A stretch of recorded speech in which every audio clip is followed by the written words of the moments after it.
Imagine you are an elite operator for the Iranian Air Defense Force. You have spent your career training on the Russian-supplied S-300 and the homegrown Bavar-373. You have been told these systems are the lockdown guardians of your nation's sovereignty. On your screen, the sky is clear until it isn't. In an instant, 50 B-21 Raiders and F-35s appear to be screaming toward your position at Mach speed. You follow protocol. You fire millions of dollars in interceptor missiles into the night sky. You see the hit on your monitor. You celebrate. But when the smoke clears, there is no wreckage of a billion-dollar bomber. There is only a small piece of fiberglass and a shattered circuit board falling into the sand. Unknown to you while you were busy fighting ghosts, the real strike package, completely invisible to your sensors, was already miles behind your lines, finishing the mission. This isn't a movie plot. It is the terrifying reality of the most recent US military launch. Today, we are breaking down Operation Epic Fury and why billions of dollars of legacy air defense systems just became expensive lawn ornaments. In short, sneaking past radar isn't just for movies. Here is exactly why the latest US military launch left Iranian air defenses completely blind and shooting at ghosts. The sneaking out of the house analogy to understand how the US military just made a mockery of some of the most advanced sensors on Earth. We have to look at a much simpler tactical challenge: sneaking out of your house at 1 a.m. to hang out with friends. When I was 17, I thought I was an absolute tactical genius. I used to sneak out of the house at 1 a.m. to go hang out with friends. My dad, a famously light sleeper, had a radar system consisting of a wildly squeaky hallway floorboard and a hyperactive golden retriever. If I stepped on the board, the dog barked, Dad woke up, and my night was violently cancelled. In this scenario, your dad is the radar system. He's a famously light sleeper. His defense grid consists of two primary sensors, a wildly squeaky hallway floorboard, and a hyperactive golden retriever. If you step on that board, the dog barks, your dad wakes up, and your night is violently cancelled. So, what did I do? I didn't try to fight the dog or argue with the floorboard. I simply learned the exact location of the squeak, vaulted over it like a sleep-deprived ninja, and tossed the dog a slice of deli turkey to jam its communication system. I bypassed the defense entirely. The US military just pulled the exact same move. But instead of a teenager sneaking past a golden retriever, it's the most advanced aerospace apparatus on Earth, making a complete mockery of Iranian air defense systems. Now, a novice would try to fight the dog or argue with the floorboard, but a tactical genius does something else. You learn the exact location of the squeak, you vault over it like a ninja, and you toss the dog a slice of deli turkey to jam its communication system. You don't just beat the defense, you bypass it entirely. This is precisely what the US military just did to Iran. They didn't just throw a giant Zaud B-52 bomber at the problem. That would be the equivalent of stomping on the floorboard with tap shoes. Instead, they launched a highly coordinated, multi-domain package of next-generation stealth, electronic warfare, and decoys. You have probably seen the headlines lately. Tensions are high, posturing is rampant, and everyone is flexing their military muscles like guys at the gym who skip leg day. Iran has been loudly bragging about its Bavar-373 and Russian-supplied S-300 anti-aircraft missile systems. They claim the skies are locked down. The US military's response: they didn't bomb the radar. They just launched something the radar literally could not comprehend. Meet the real ghost in the machine. Let us talk about what actually went down. The United States didn't just throw a giant, loud B-52 bomber at the problem. That would be like me stomping on the squeaky floorboard with tap shoes. Instead, they launched a highly coordinated, multi-domain package heavily reliant on next-generation stealth, electronic warfare, EW, and something called miniature air-launched decoy, MA-EW, and something called... Imagine playing a game of dodgeball. You are ready to throw.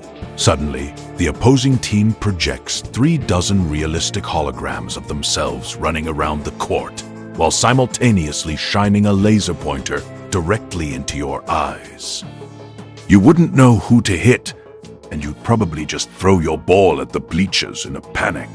This is what the US military just did to Iranian airspace. The ADM-160 MALD is a relatively small, jet-powered drone. It doesn't carry explosives.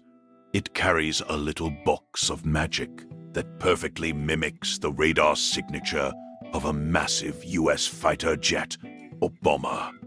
When these get launched, the Iranian radar operators suddenly see 50 incoming B-21 Raiders or F-35S on their screens. Panic sets in. They lock their multi-million-dollar surface-to-air missiles onto these targets and fire. Boom! They hit a cheap piece of fiberglass and circuit boards. Meanwhile, the actual strike package, invisible to their jammed screens, flies right past the squeaky floorboard. Why legacy air defenses are basically screen doors. Air defense systems like the S-300 were absolute terrors back in the 90s. If you flew a conventional non-stealth fighter jet into their bubble, you were going to have a very bad, very short day. But technology, much like my waistline, has expanded dramatically since the 90s. A radar works by screaming into the void. It sends out a massive burst of electromagnetic energy, a radio wave. If that wave hits something metallic in the sky, it bounces back. The radar receiver catches the bounce, does some quick math, and says, "Hey, there's a giant metal bird flying at us from the west." Modern stealth doesn't just absorb these waves, it redirects them. The shape of an F-35 or a B-21 Raider is designed so that when the radar scream hits it, the wave bounces off into space, entirely missing the receiver. To the Iranian radar operator, the screen just shows static, or maybe a flock of actual literal birds.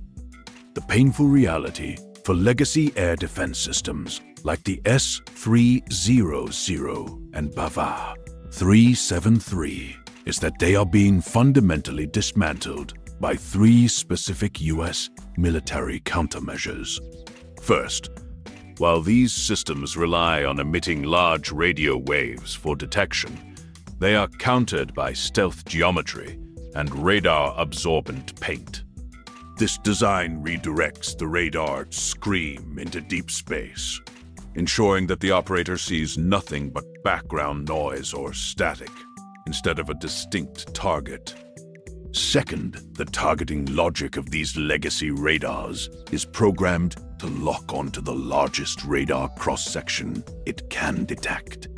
The US exploits this by launching ADM-160 MALD decoys, which use a box of magic to project fake giant radar signatures. As a result, the radar identifies and locks onto a cheap $300,000 drone, allowing the actual invisible strike package to slip past undetected. Finally, these defense networks depend on clear radio frequencies to coordinate their responses. The US employs electronic attacks via platforms like the EA-18G Growler to blast noise at these exact frequencies. This leaves Iranian radar operators hearing what is described as the electronic equivalent of dubstep, rendering them structurally paralyzed and unable to communicate with their own missile batteries. Pro tip: if you ever find yourself designing an air defense system against the US, don't rely on 1980s physics. It's like trying to stop a modern hacker using a padlock and a strongly worded sticky note. Electronic warfare. The invisible punch. We need to talk about the invisible stuff. I know explosions are cool to watch on the news, but the real wizardry happening in modern combat is entirely silent and invisible. Electronic warfare is the ultimate talk-to-the-hand move in military strategy. Think of your home Wi-Fi. Remember that time your neighbor bought a cheap microwave? And every time they made Hot Pockets your Netflix buffered? That is accidental electronic interference.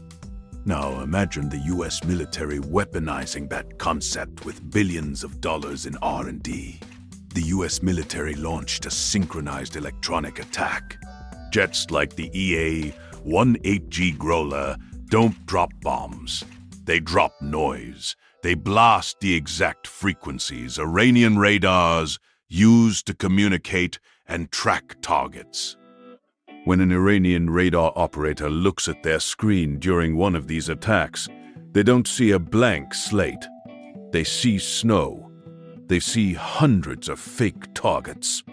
Their communication headsets squeal with interference. They literally cannot talk to the missile battery sitting 3 miles away. It is brilliantly chaotic. You can have the biggest, fastest, most explosive surface-to-air missile in the world. But if the radar can't see the target and the commander can't radio the launch order, that missile is just a very expensive lawn ornament. Iran's defenses were structurally paralyzed without a single physical bomb touching them. The economics of shooting at nothing let us get nerdy about money for a second. War is just as much about accounting as it is about ammunition. And right now, the accounting is aggressively favoring the offensive side when Iran fires an interceptor missile from one of their top-tier air defense batteries. They are burning through millions of dollars. Those missiles are not cheap to produce, and because of heavy international sanctions, they are incredibly difficult to replace. They need microchips, specialized rocket fuel, and precise machining. On the flip side, the decoy drones the US launched cost a fraction of that price. It's like buying a high-end coffee versus buying the whole Starbucks franchise. This creates an unsustainable math problem. If the US launches a swarm of 50 decoys, and Iran panics and fires 50 highly advanced interceptors to shoot them down, Iran just bankrupted their local defense grid to destroy essentially nothing. Once the missile tubes are empty, the real US assets can wander into the airspace at a leisurely pace, snap some high-res photos, drop whatever payload they need to, and leave. It is a masterclass in making your enemy punch themselves in the face. You bait them into exhausting their heavy hitters against shadows. By the time the main event starts, they are out of breath and out of ammo. The replicators swarm, death by 1,000 paper cuts. If you really want to know what is keeping military planners awake at night in Tehran, it is the concept of the swarm. As of this year, April 2026, the US military's replicator initiative has fully matured. For decades, the US relied on a few massive, expensive platforms. Think of aircraft carriers and billion-dollar bombers. They are incredible, but they are single points of failure. If you lose one, it is a national tragedy. The new launch strategy flips the script. Instead of sending one giant dragon, you send 1 million angry, coordinated fire ants. The US military has begun launching interconnected swarms of small, autonomous drones. These aren't the drones you buy at Best Buy to take videos of your roof. These are AI-driven, hyper-fast, network-linked machines. Here's how it plays out in real life. A swarm of hundreds of these small drones enters an airspace. They share data instantly. If an Iranian radar pings one of them, that drone tells the other 399 drones exactly where the radar is located. The swarm then dynamically splits up. Some drones jam the radar. Some act as decoys, and a few kamikaze straight down the radar dish's throat. There is no human joystick operator back in Nevada sweating over a screen. The swarm thinks for itself, adapts to the defense, and dismantles it piece by piece. How do you stop that? You can't.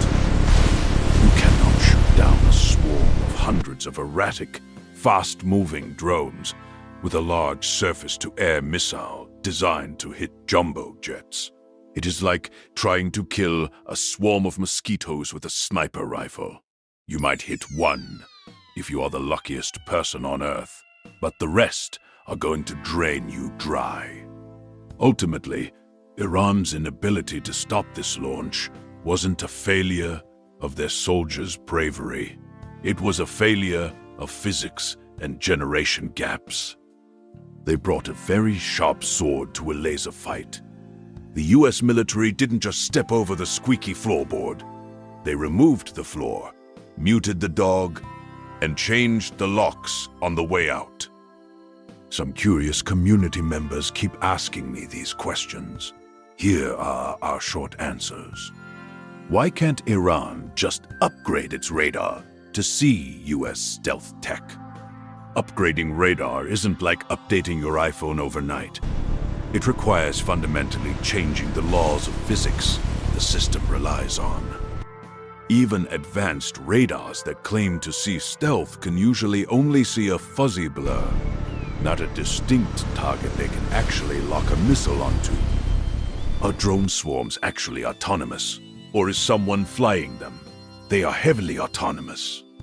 While a human commander sets the overall mission and the no-strike zones, the drones use onboard AI to fly, dodge, and coordinate with each other. Think of it less like playing a video game, and more like a football coach calling a play. Once the ball is snapped, the player's drones make their own micro-decisions. Did the US actually bomb anything in this specific launch? Usually, these types of operations are deeply classified, but the beauty of this specific tactic is that it doesn't require blowing things up to win. By neutralizing the radar and communications via electronic warfare and decoys, the US asserts complete air dominance without necessarily starting a kinetic, explosive war. It's the ultimate power move. How much does a decoy drone cost compared to an interceptor missile? A single advanced surface-to-air missile can cost anywhere from $1 million to $4 million. A decoy drone like the Mald costs roughly $300,000. Forcing an adversary to shoot a $3 million missile at a $300,000 drone is an economic victory every single time. So, my good friend, did you find this breakdown of modern military wizardry absolutely fascinating? Admit it, the mosquito analogy was pretty good. If you want to stay ahead of the curve on global tech, military strategy, and stories that explain how the world actually works behind the scenes, subscribe to our weekly newsletter right now. Drop your email below, and I will make sure you never miss out on the intel that matters. And what did you find fascinating? Where do you want us to improve?